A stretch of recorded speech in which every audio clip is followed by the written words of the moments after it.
Welcome back to Beast Wars Wednesday. It's me, Decepticon Doug. Predacon Paul. And our good buddy Pikachu. Pikachu! Okay, today we watched The Probe. Yeah, only the other one with the probe. It's not the probe, but the one with the probe called Chain of Command. Yeah. Chain of Command starts with the Maximals coming to that... Remember that rock formation that was in the pilot episode? The Stonehenge? The not Stonehenge? The not Stonehenge. They get there because they just want to check it out. They want to see what all the fuss is about. Yeah. So, coincidentally, today must have also been the day when Megatron was like, maybe I should check out that rock formation. Because the Predacons show up at pretty much the exact same time. They want the Energon that's in the bottom of this rock pile. There's a bit of a scuffle. Pterosaur, in his infinite wisdom, because he's proven to be such a capable decision maker, decides, let's just blow the Energon up. If we can't have it, the Maximals can't have it either. It pisses Megatron off, of course. But what it pisses off the most is the Energon, because it's gonna explode. Nobody's happy, nobody wins. And then it sends a signal. Signal into space. Optimus is like, who knows what's going on? Maybe we'll find out on Sunday. That's what he said, right? Yeah, on Sunday. Yeah. Perhaps we'll learn the answer someday. Anyway, Sunday comes around. And then a space seed shows up. They think it's a stasis pod. This is the first time you get the sense that that's going to be something they're going to be going after. And it also shows that the Predacons are aware that the stasis pods are in orbit right now, and they're just counting the days for them to fall. Because Pterosaur's grounded, Megatron's like, Waspinator, let's go get the stasis pod. Mm-hmm. The Maximals, however, have already scanned it and know that it's not a stasis pod. At the time, Megatron was just stargazing. He's like, oh, look at all the pretty stars. What a nice night out. So Optimus and Dinobot get to the seed. Yeah, which happens to land, would you believe it, at the standing stone spot. Waspinator, of all people, gets the drop on Big Bot. After a bit of monologuing from Megatron, and everyone turns into battle mode, except for Optimus, because he was knocked down, but he's about to turn into raw mode. But then the probe shoots out this little power surge, knocking everyone out, and then shoots an extra little pew, takes Optimus. Optimus disappears, seemingly disintegrated. Dinobot wakes up. In the maximal torture chamber. In the maximal torture chamber, actually the CR chamber. Once Dinobot gets his head screwed on, right, he's like, okay, wait, what's actually going on here? He's like, oh, okay, all right. By the way, everybody, Optimus Primal's dead. Obviously, I'm going to be a leader now. It's his time to shine. He's the tallest. Rattrap doesn't like that idea so much. Rhinox intervenes. He's like, hey, guys. We're going to figure this out the only way the Maximals do it. That's the way Dad did it. Yep. That's how America does it. Secret ballot. And it's worked pretty good so far. Oh, except this time. There happens to be a tie, because there's only 4 of them. So 2 for Dinobot, 2 for Rattrap to be leader. Rattrap kind of makes this comment, maybe Dinobot's the one who scrapped Optimus. Which is a stab at Dinobot's honor. And he doesn't like that. He doesn't like that at all. He flips the frickin' table over. Threw it across the Axelon Bridge. And blasted Rattrap with his eye lasers. Just before the fight gets too real, guess who calls? Hello? Who is it? It wasn't Boston Pizza. No, Willem Raffy on the banana phone. It wasn't Commissioner Gordon either. No. It was the disembodied voice of Optimus Primal. It turns out he's not dead. Good news, everybody. His consciousness is intact. His body has disappeared somewhere within the alien probe. He puts Rattrap in charge. Then the Predacons attack. Rattrap's first order is like, hey, let's go fight them. And then there's a big battle. It was a pretty sweet battle. Pretty awesome battle. The battle ends with the Maximals claiming victory, thanks in large part to Rattrap's quick thinking to get the Axelon shields back online, and Dinobot was able to physically hold back Megatron and kick his ass. There's a sweet fight. Tarantulas suggests perhaps we shouldn't stay here and keep getting our asses beat. BT dubs. Maybe we should check out that alien probe thing. Yeah, it's the real prize. Yeah. And Megatron is like, yeah, that's a good idea. I think we should do that. Let's get out of here. I'm choosing to leave right now. Yeah, right now is a great time for me to just piece it out of here. I'm not saying we should leave because we're losing. I'm not defeated, if that's what you were thinking. No. No, I let him win. I could beat Dinobot, but I have a sore knee right now, and I just really don't want to.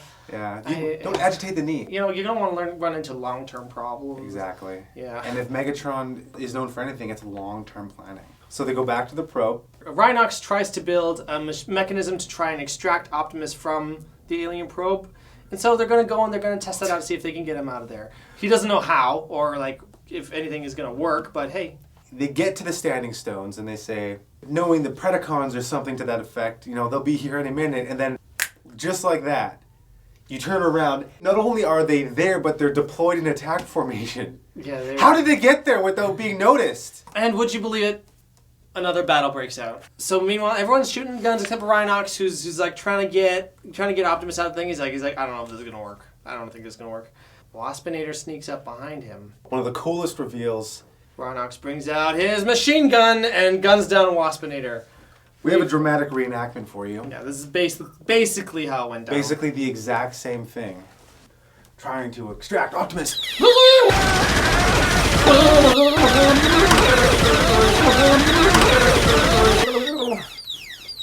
You don't even need to see the episode. As Waspinator hits one of the rocks, it triggers the whole stone formation, and the probe opens up, and out comes our old buddy Optimus Primal. And then he just starts gunning all the Predacons down. He makes Megatron do a backflip. Yeah, Megatron, he got an owie, and he flipped around, he hit his little tuchus on the ground. And then he's like, you know what? It's been a long day.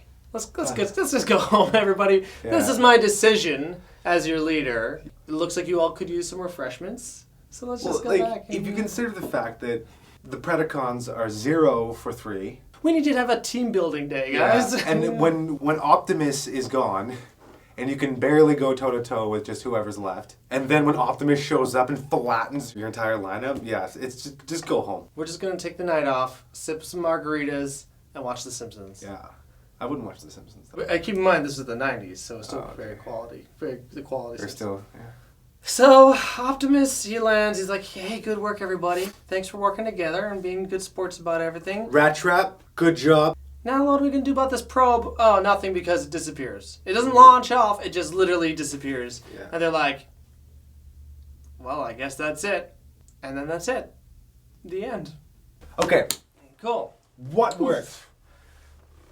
Personally, I think this is a really solid episode. The first season really finding its stride. Oh, thank God it does not revolve around Cheetor being a young, reckless imbecile and getting himself into trouble. Yeah. It is actually very story-driven. It's part of the overall arc of the show. They've expanded upon the seed they planted in the first episode. Yeah. In the pilot, where they see the Standing Stones, but there's just not enough time to investigate. Yeah.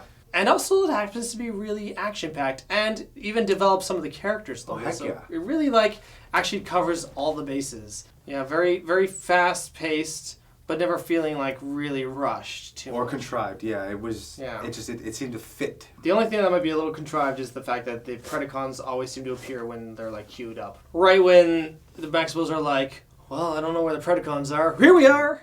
I like how this develops the relationship between Rattrap and Dinobot. Mm-hmm. Yes, it's very adversarial. They do butt heads. It's one of the best parts of the series. Okay, although them trying to hash out the chain of command winds up being a little hostile, the moment that is revealed that Optimus is actually alive, because Dinobot did genuinely think that Optimus was destroyed. Dinobot actually does respect that Optimus put Rattrap in charge. I would wonder why he wouldn't choose Rhinox, seeing as how Rhinox has the gift of wisdom. Although Rattrap is the most resourceful out of all the characters in the show, in my opinion. But let's be fair, it was a good choice to not choose Cheetor. Because he hasn't exercised great judgment up until this point. No. He wasn't really in the racing. Dinobot had a sort of humble moment of going I should have followed your orders, I am dishonored. And it's like, aw, Dinobot, it's okay. He also selfishly takes the opportunity to go head-to-head against Megatron in a hand-to-hand battle, which was a sweet fight, by the way. Yeah, let's just talk about that fight. As a kid, I was itching for that fight to happen. Oh yeah. You know, you got the Tyrannosaurus and you got the Velociraptor, but then at the end of that fight, because the Axelon shields were starting to fail, Rattrap was like, "That's an order," and he's like, "I'm engaged."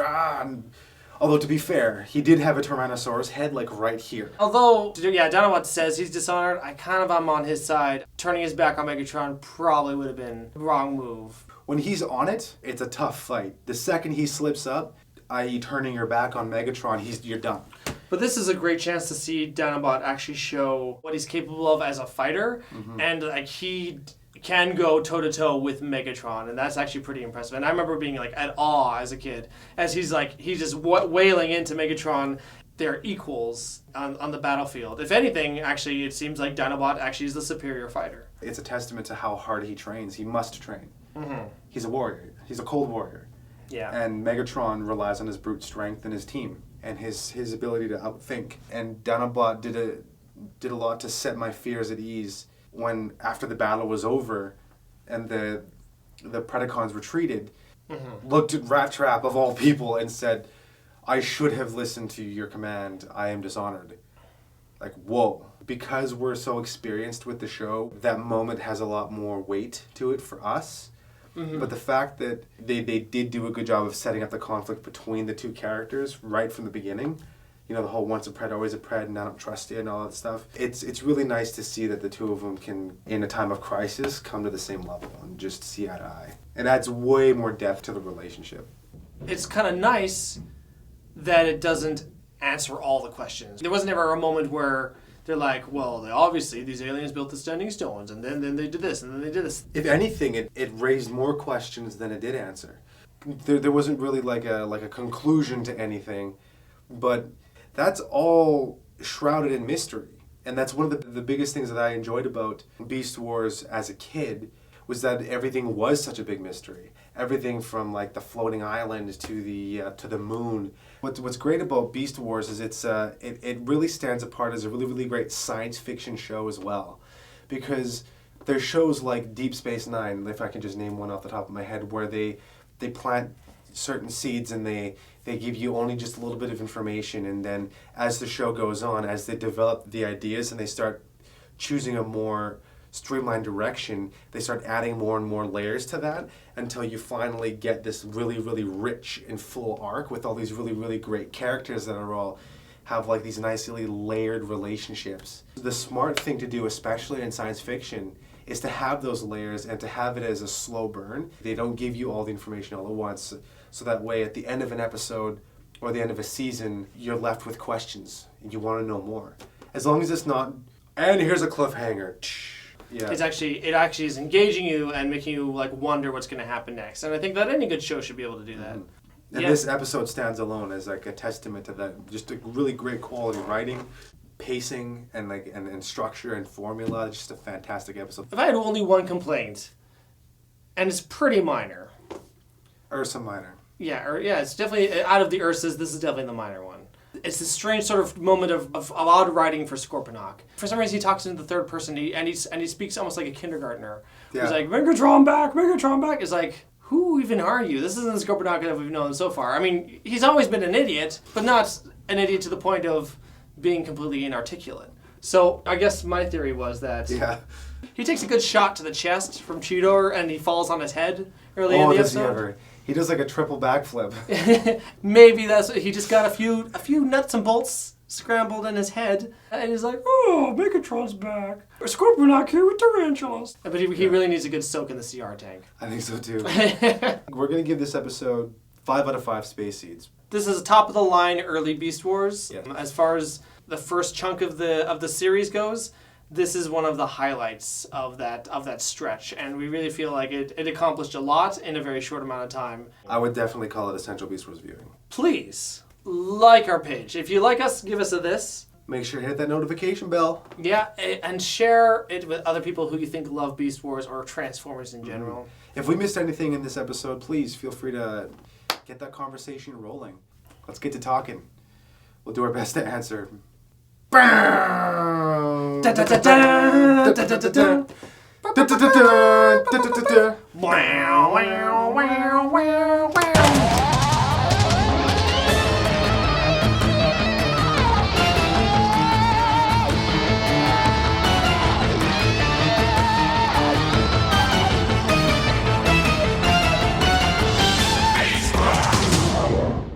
Pikachu, did anything not work for you? Pikachu, Pika. Good There you point. go. Yeah. So if anyone has anything to say about that, like, please let us know in the comments. Yeah.